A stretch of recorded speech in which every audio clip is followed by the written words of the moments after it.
guys, Elena here.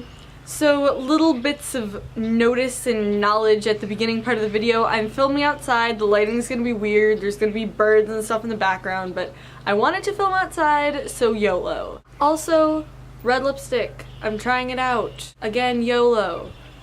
I'm not sure whether I like it or whether I hate it. If you're a fashion person and you have an opinion that you would like to share with me about the red lipstick, then you can leave a comment. I don't care if you're just like, oh my gosh, it looks so horrible, you look like the Joker. Then I'll say, why so serious? And then we'll be cool. I figured that it was time for another story time with Elena. So I'm going to tell you guys the story of the Glu burial services. So when I was little, I had this kind of obsession with all of the objects in the world being conscious and being alive, and I wanted to treat them right because even if nobody else knew, I definitely knew that they could hear what I was saying and they could understand how they were being treated and that all these objects in the world needed to be taken care of. So I always made sure that my stuffed animals were facing the right directions so that they could see and they weren't, you know, suffocating next to each other. And then I started doing something a little bit stranger than stuffed animals. I started saving empty glue, what I called like glue carcasses, which were just really empty glue bottles from glue sticks and like Elmer's glue tubs and stuff. And I would put them in this box in my room.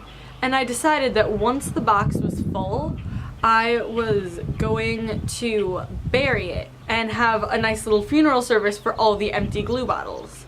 Because I thought that after something was empty, nobody cared about it anymore. You know, it was useless to them, and I wanted to show the glue bottles who were feeling all empty and alone that even though they weren't full anymore and we couldn't use them, that we still respected them and that we still wanted to take care of them and that they meant something, I guess. So my parents weren't really cool with the whole Glu Funeral thing because it's not like a normal childhood thing. Children don't take empty glue bottles and bury them to give them funerals.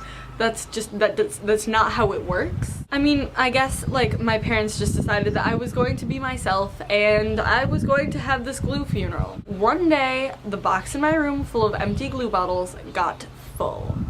And it was time to bury it. Other fact that I didn't mention, it was fall or either like really late fall or really early spring, and the ground was frozen. And with the ground frozen, there goes my perfect funeral that I was going to have for all these poor empty glue bottles. I was really disappointed that I couldn't bury the glue bottles like they deserved to be, but I decided that it was for the best and that they could be buried nicely in a landfill. So we took the box and we said rights over the garbage and threw them away.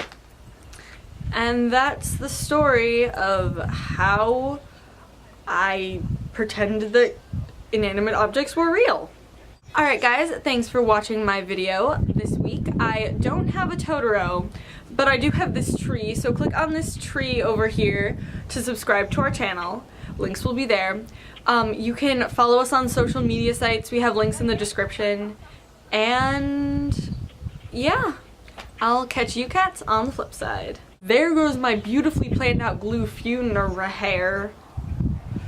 Wind, calm yourself.